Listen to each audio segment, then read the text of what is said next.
Okay, fantastic. Assalamu alaikum. Thank you very much for the introduction. I'll just get straight into getting started. We've got quite a few slides to go through. Now, I hope that most of you will already be familiar with the psychologist Maslow, and we'll first start with having a look at his hierarchy of needs, and then we'll look at some deficiency and growth needs that people have, and then have a look at some of the work by the psychologist Mackay, an Australian psychologist, who came up with the idea that there are 10 needs that really drive our behaviour. So without further ado, we'll move on. So emotional intelligence, that's what it's quite a buzzword around at the moment. So everyone wants to improve their emotional intelligence. And the reasons for that are that it's one of the 4 main things that will improve our performance and our success, both professionally and as people. So if we look at Daniel Goleman, he developed the concept of emotional intelligence in the first place in the mid-90s, and he identified 4 elements that make up motivation.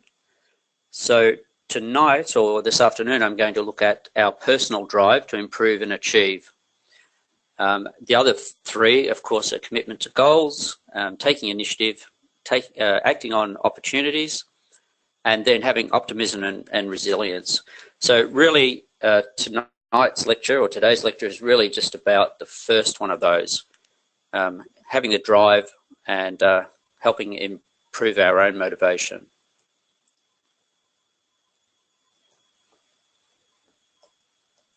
Oops, I don't seem to be able to... Oh, there we go. Okay, many of you will already be familiar with this old model from Maslow. It's been around since, I think, the 1960s. And Maslow's idea was that everyone has a certain number of needs, and he put them in a kind of hierarchy. So the ones at the base of the pyramid were considered more important, and then as you satisfy the certain needs, you move up the triangle or up the pyramid. Now, a lot of people have done work with this since. Maslow himself changed his ideas toward the end and thought of it less as an actual hierarchy and more as a group of a motivational model that was a little less hierarchical. But a few things still stand pretty strongly, I think. So we have the ones at the base of the triangle are deficiency needs. So let's have a quick look at, revisit some of these. We'll start with the physiological needs down the bottom. And these are the biological and physiological needs. We all need air, food, drink, shelter, warmth, sex, and sleep. And then after we've achieved those basic needs, we need protection from the elements, our security to be okay. We need some sort of law and order and stability. So that's just about feeling safe where you are. Moving up to love and belongingness needs.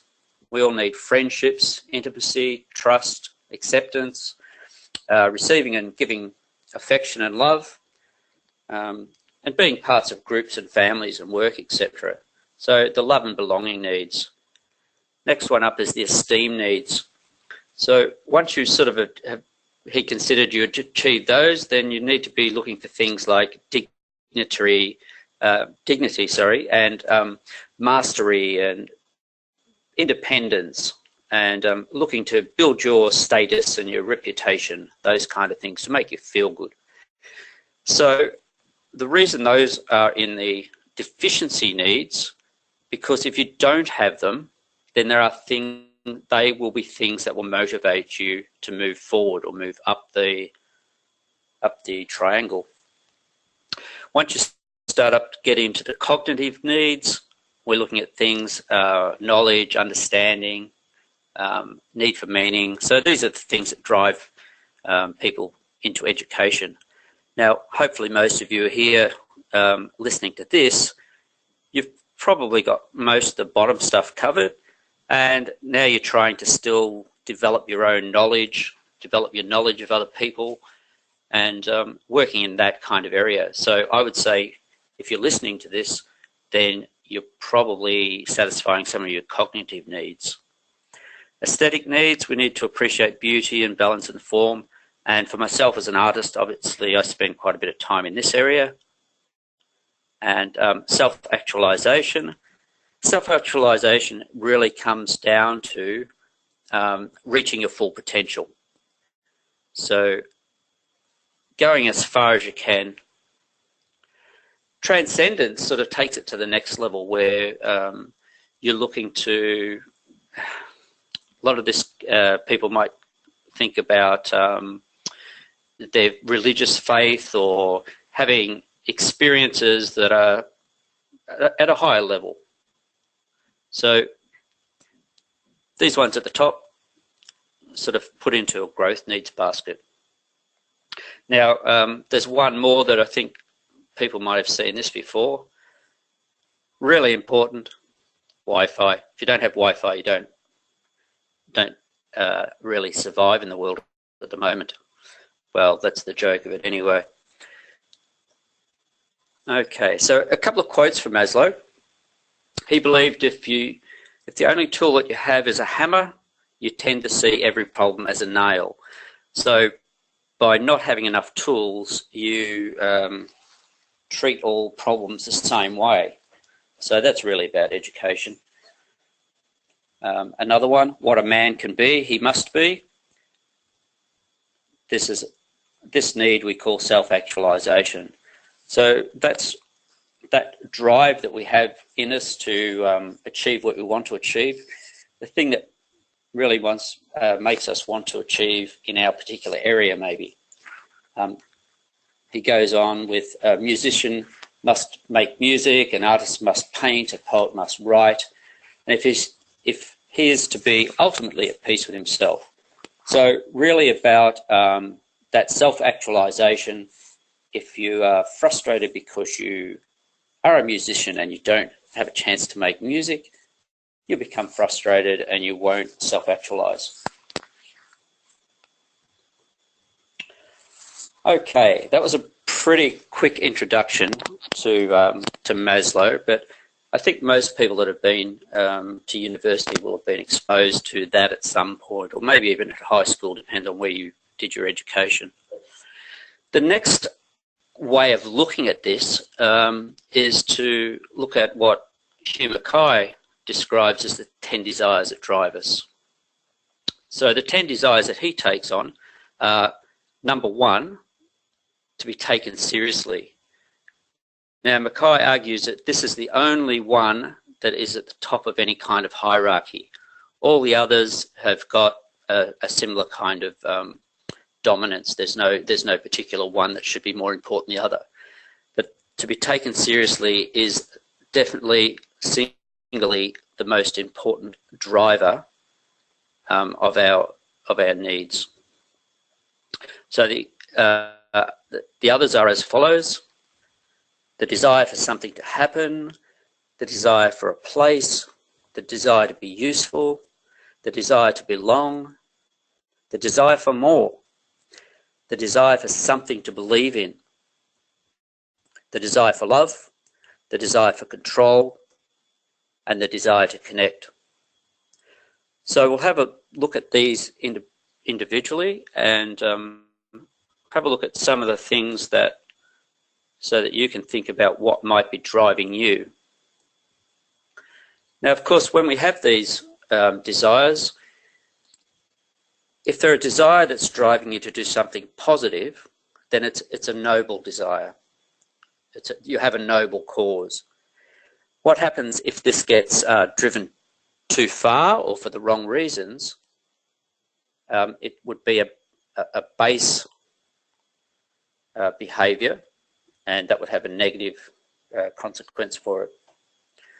So we've got a couple of people here that I'm sure most people should know who they are. And these are a couple of guys that really are driven by being taken seriously. So Kim Jong-un, very seriously leaders of their countries. Donald Trump, these are people that want to be in control. They want something to happen. In the case of, particularly I think in the case of Donald Trump, you would be able to argue that he certainly makes things happen. He doesn't like to sit around.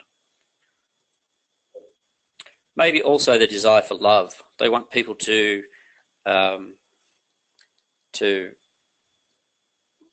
love them. And you'll see demonstrations of that through what Kim Jong-un expects in North Korea. And people in America tend to either love Donald Trump or hate him. So he seems to be happy as long as some people love him. I've put the clown in here because often comedians and clowns are driven by this desire to be taken seriously. So by using humour, they get their point across that way. So a lot of stand-up comedians end up stand-up comedians because they want to be heard. They want to be on stage and they want people to listen to what they've got to say. So have a think about when you're in charge or in control, what need are you fulfilling? I'm sure you're in charge or in control of some part of your life, some part of either where you work, in your family, in your community. So just have a think about that for a second. Moving on to the next one. This can be very strong. What you believe in. We all have a desire to believe in something. So people that believe in dragons probably value imagination, because we know that dragons don't exist, but some people would love to believe in fantasy things. So what they're really believing in is the use of imagination. So our belief systems are really aligned to our values, and that doesn't matter whether it's whether it's your belief system is a part of whether it's your religion or whether it's things like imagination, creativity. There are huge lists of values that people have, and it's good to know what your values are, because then we can see how that actually motivates you.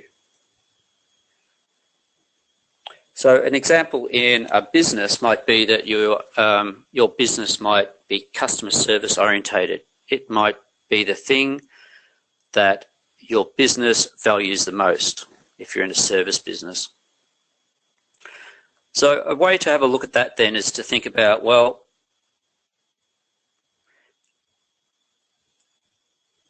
do we believe in this at a global level, a national level, a local level, in a business or work level, in our family level, or as individuals? So with each one of these 10 desires, we can frame it around whichever part of your life. Now, I guess the idea for most of you will be thinking about from a business or work area.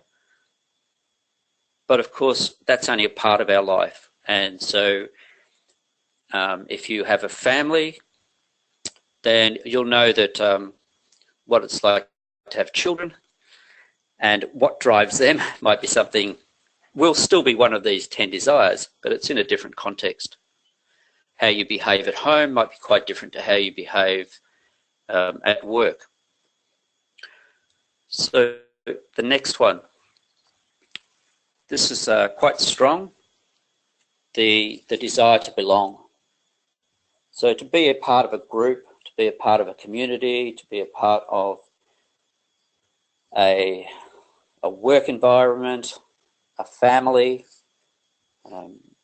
Once again, we can go back to those that structure of local through to global. You might belong to a particular mosque that you go to. Obviously your family. You might belong to any number of different clubs or organisations that have people with similar values or interests to you.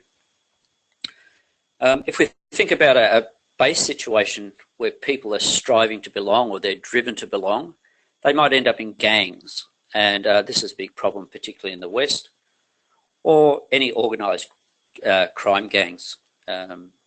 It's that desire to belong, and people that recruit other members into those gangs, one of the things that they're really doing is appealing to their sense of belonging, their desire to belong. We like to belong to people that are similar to us in some way, shape or form. So this sort of comes down to a part of thinking about it as showing leadership. So we can think of our leadership as starting with ourselves and then growing out.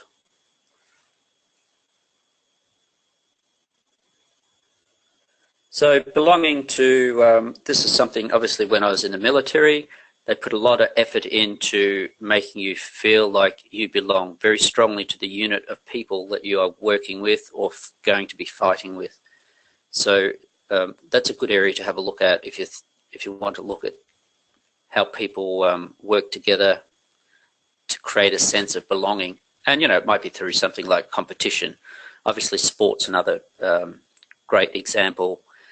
People want to belong to a football club that I'm always quite amazed that I can come to a place like China where I am at the moment and talk to people there and they say, oh, I follow Manchester United or Real Madrid. I mean, these groups are so far away and not really connected to this physical location, but people will still desire to belong to a group of supporters. So it's quite interesting to see what people actually connect themselves in that desire to belong. Talking about connecting, obviously connecting is a huge business. We're now very much a high-speed, globally connected world. I took some statistics here from Statista, and Facebook alone has over 2 billion users. So people are connecting. YouTube, 1.5 billion. Come down to these two, WeChat and QQ, are pretty much only in China. And you can see when you run down the list here just how many people desire to be connected. I'm sure you all are connected on at least one or two social media platforms.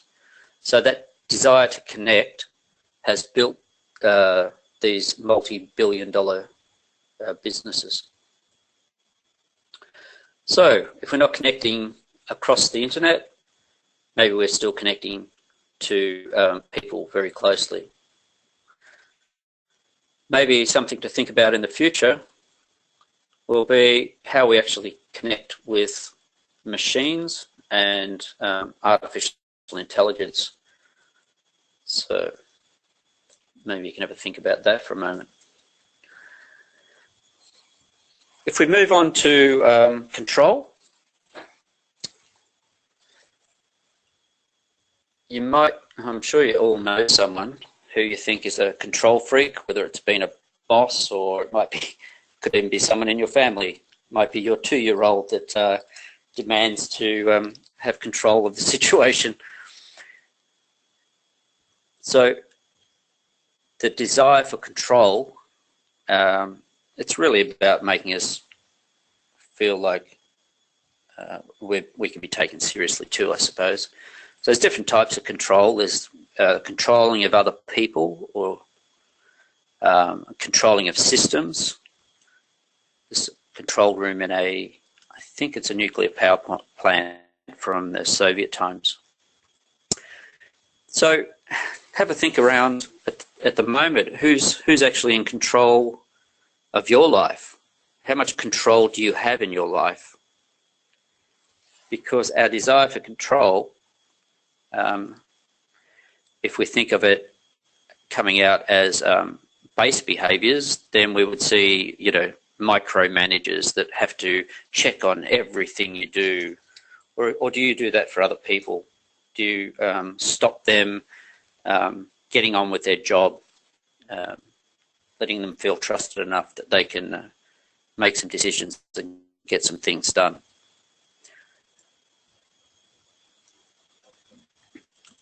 So there's all sorts of other controls as well. We want to control our safety. We want to control our space. So one thing I thought about today actually was about controlling your time.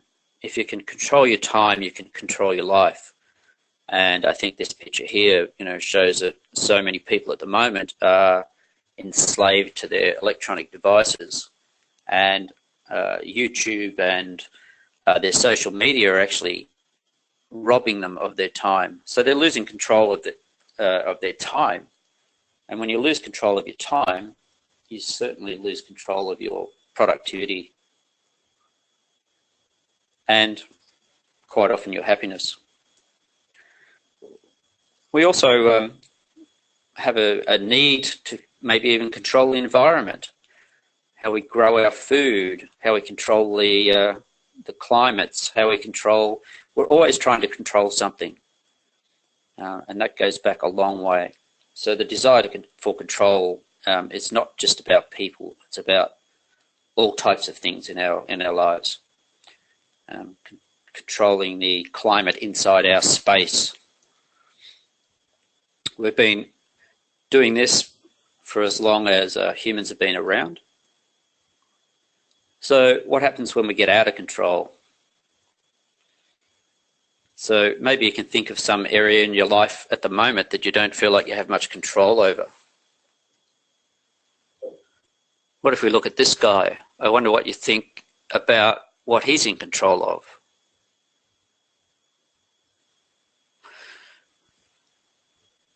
Maybe he's in control of his own body, but when you look at his muscle definition, it kind of looks like he could be on steroids. So maybe he's not even in control of that.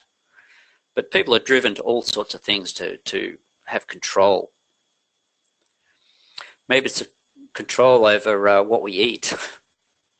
We're always tempted by nice things. So when we can't control that, or we lose our self-control, we only go one way. How we see ourselves as well. Okay, the next one I wanted to have a look at, love, the desire for love.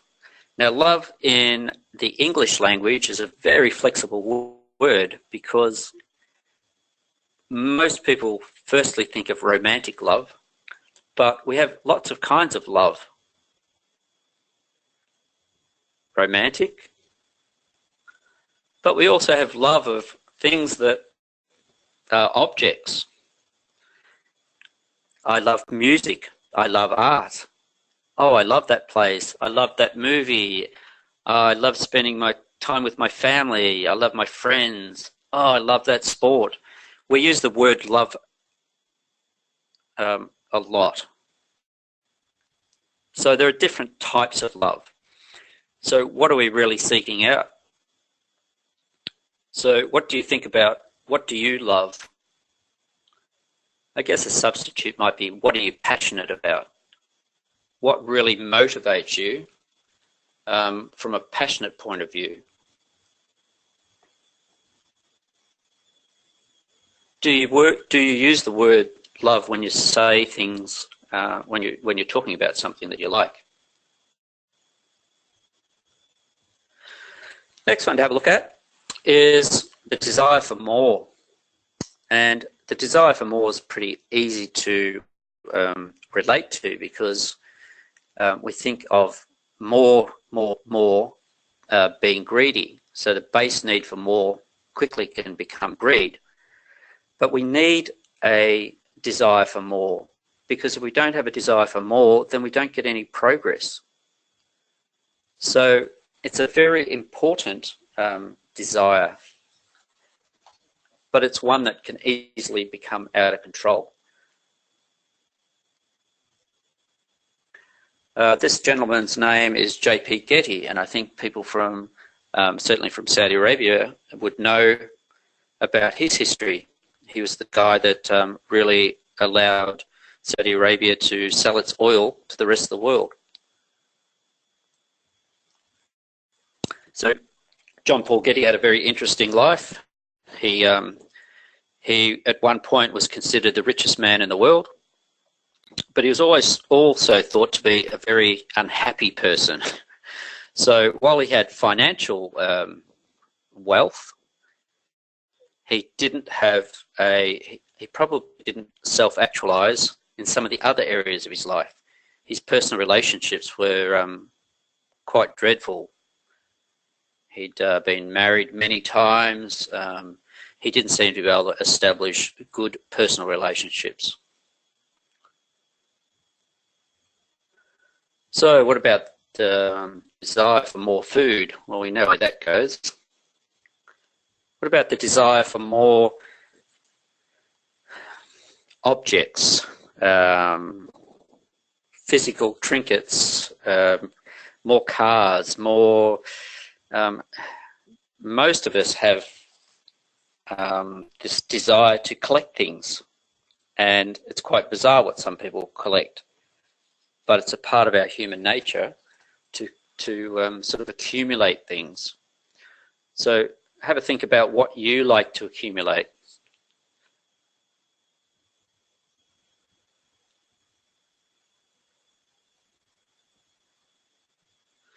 So the desire for more can, as countries, can get us into lots of trouble, or as in bigger groups, wanting more territory. So this goes right back to when we first started to think about our areas that we needed to be able to control. So more wealth. So if we go back to Maslow's pyramid again, if we think about having more wealth actually gives us security, and if we can pretty much cover our deficiency needs if we're wealthy enough. So many wealthy people don't think too much about the other deficiency needs, but you might be working with or have people working for you, or have some sort of association with people that have very different needs to you. So while you might be quite comfortable with where you are on the deficiency needs, other people, it might be their most important thing at the time. If someone hasn't got somewhere to live, or they're worried about being kicked out of their house, or maybe they're renting a place and their landlord's selling the house, they have to move, those sort of needs can come right back. Even if you own your home maybe, and you're going to sell, upgrade, there's still a lot of stress around moving house. So that need for shelter, even though it's one of the very basic needs, it's still a strong desire.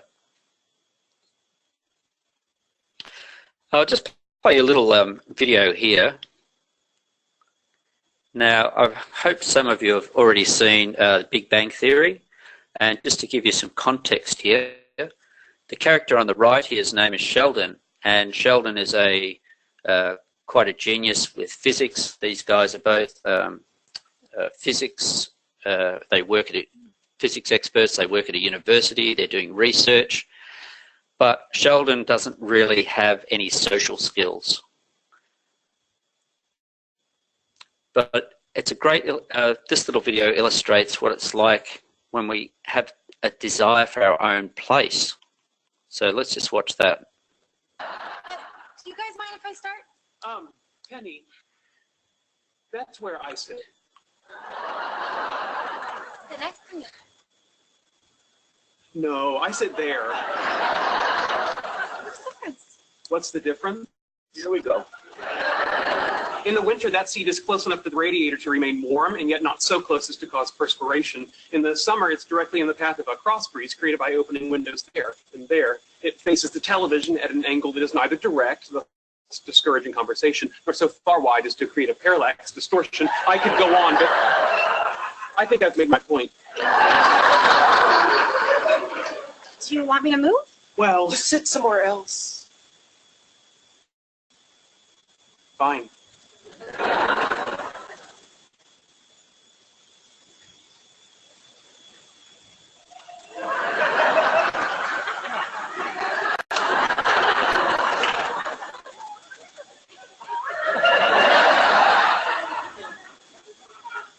Sheldon, sit!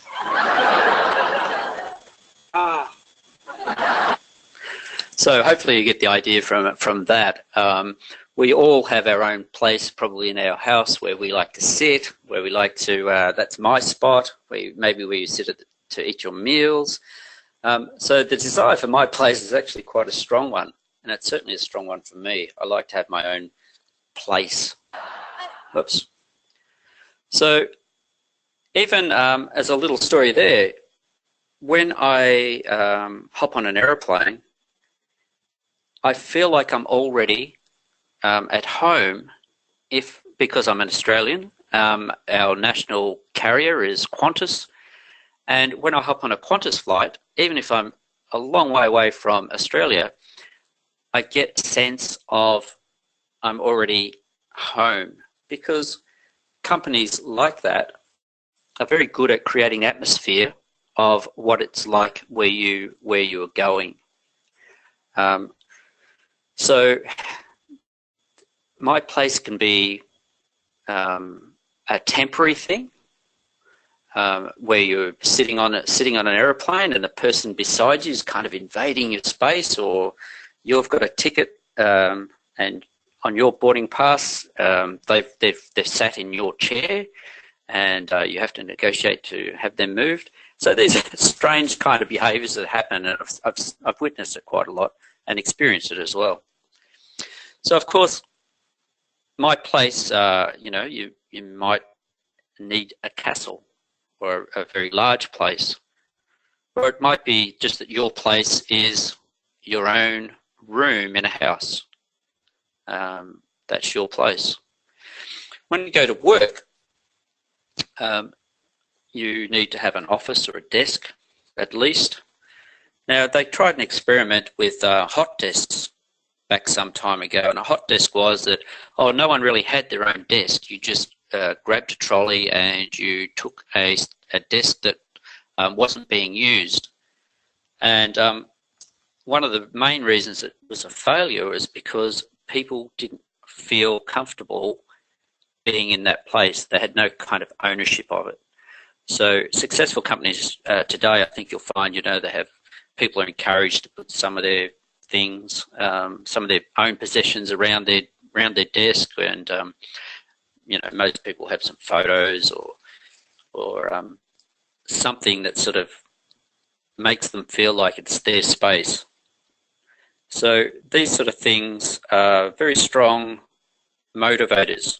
People want, I want the bigger desk or the bigger office, or it's not just about status, it's also about feeling comfortable in a place.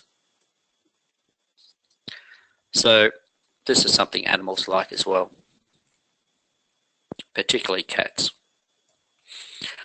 Okay, the next desire is one that I certainly suffered from as a child, the desire for something to happen. I grew up in a very small village. I would get bored, and when I was bored, I would tease my sisters. I had two older sisters, still have two older sisters, but I would start to tease them and create some sort of drama just so that something was happening. So some people are very strongly driven by the desire for something to happen.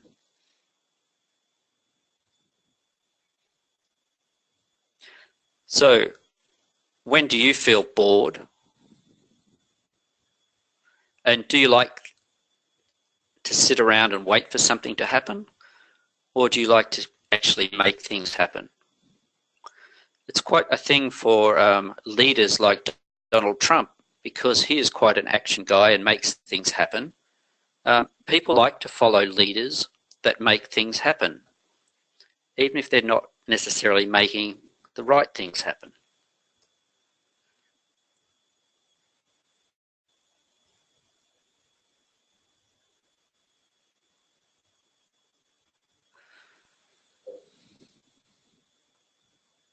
I'll just put a little quote of my own there. The only thing we like less than change is when everything stays the same. We like things to happen. We like things to change. When things are happening, we're happier. We're more hopeful. We feel like we're heading forward. The next desire that might be motivating people or yourself is the need to be useful. So I've drawn that list up again. Are you being useful individually, as a family? Are you in a local situation where you're doing this? Is it at business or at work? Are you doing something at a national level or maybe globally? We all have this desire to be useful. So sometimes it's being through generosity, giving, helping, volunteering. So a lot of non-profit organisations are really just driven by people wanting to help.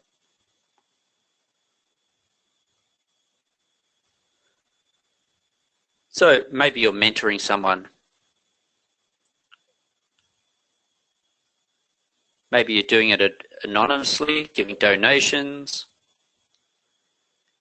Maybe you're actually in a profession where you are, your main goal is to be useful, helping other people.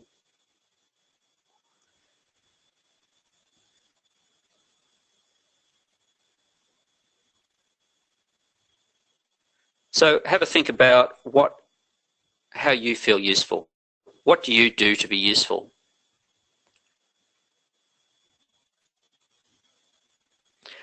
Because a part of self-actualization is being able to help other people. Maybe you're an inventor. So I hope you find that useful. That covers our 10 desires that drive us. I've got a little quote here from someone that I never thought I would ever be quoting. It's Kim Kardashian. She says, if you find something you're really passionate about, figure out a way to make that your job. Then you'll be happy. If you aren't doing what you want to do, you'll be frustrated. So I'm sure someone else helped her out with that. But if your needs are not being met, you will be frustrated and it will appear in your behavior. So this is not just for ourselves, but this is how we can look at what other people's needs might be. Why are they behaving like they are? It's probably because they're being frustrated in one of those 10 desires or some of Maslow's needs. So I've pulled that apart now and had a bit of a look at, I've taken the pyramid of Maslow and turned it just into something like this, because all these things overlap each other. And then I've also had a look at Mackay's work and pulled those apart as well and reassembled them. So the complexity really then comes into, it's quite simple when you say there are only 10 desires and maybe only 8 levels to reach self-actualization or transcendence. But of course, these things are happening all at the same time in different areas of your life and with different people that you're dealing with. So that's where the complication comes in. So the first thing I just would like you to think about is just yourself first and get an understanding of what drives you. Why do you do what you do? And then think about how that not only affects your you individually, but your other family members or the people you work with. Different people are at different levels. And so we have to take into account what's going on in their life. And this is, I guess, the basics of emotional intelligence, understanding what's going on. Okay, that's the end of my my lecture part. So if you've got any questions or you want to know more about this sort of stuff, then you can certainly email me. I'll make a transcript of what I've been talking about available on my webpage and probably through the training centre as well. And I'm certainly happy to come and talk to any of your organisations or do any sort of coaching or leadership training.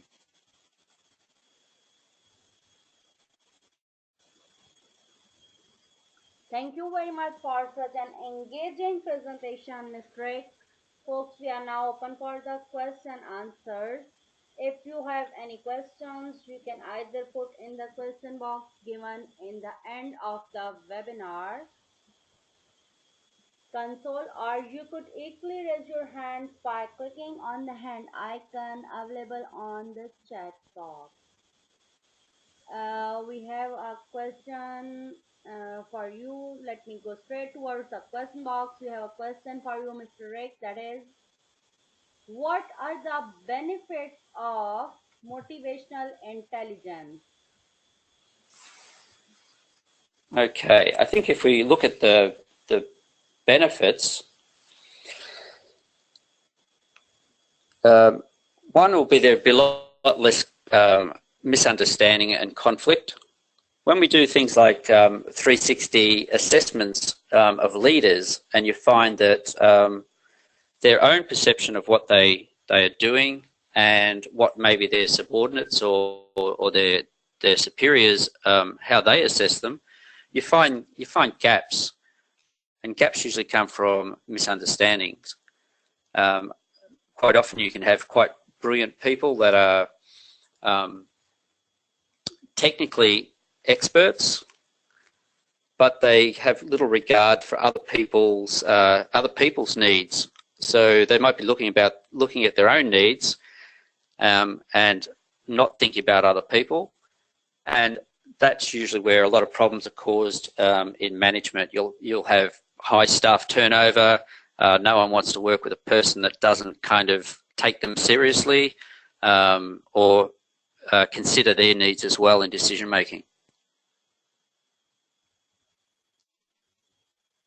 Answer, Ms. Rick. We have another one for you, that is, what is the relationship between emotional intelligence and motivational intelligence?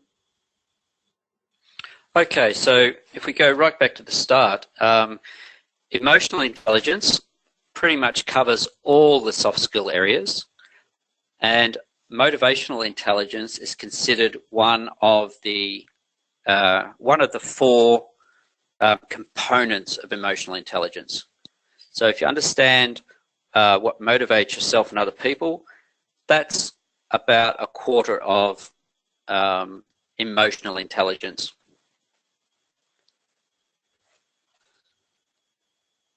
Thank you. We have another one for you, that is, can you please describe the areas of personal skills or competencies in motivational intelligence?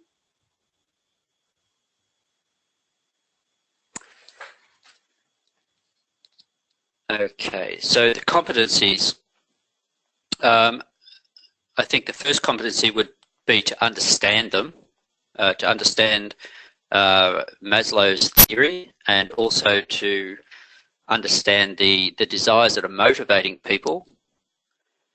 So then the next step is to actually take those competencies, that understanding, and create some sort of plan. This can certainly be put into your HR development planning, setting KPIs, so that, and certainly into like team building workshops and these kind of areas.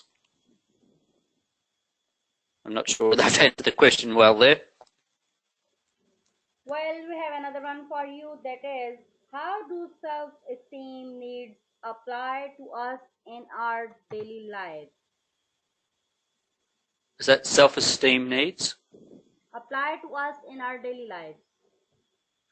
Yeah, well, of course, in our daily lives, we're all involved in relationships of some sort with other people, and so if we have low self-esteem because we're being frustrated in some area of those desires there, then it comes out usually as a base behavior, a negative behavior, because we're not being fulfilled. These needs are not being fulfilled. So it definitely affects our daily life. In fact, this stuff is equally or maybe more important in your relationships in your family than it might be at work, because you can't escape that. You don't knock off from your family. You don't go home and go, oh, that's it. Or you don't just go to work and go, oh, my family doesn't really matter much now. So I think these are very important in your daily life, to know why you're doing things. You might be doing something that you don't even realize is causing upset for other people because you're being frustrated.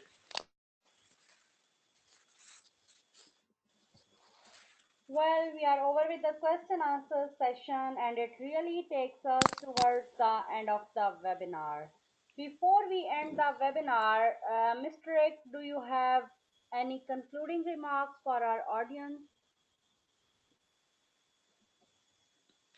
No, I just hope this is enough to give people a taste of how important this is in developing your emotional intelligence. And if you can get a good understanding of this and start to practice and understand what's driving other people, all your personal skills dealing with people will improve possibly quite dramatically.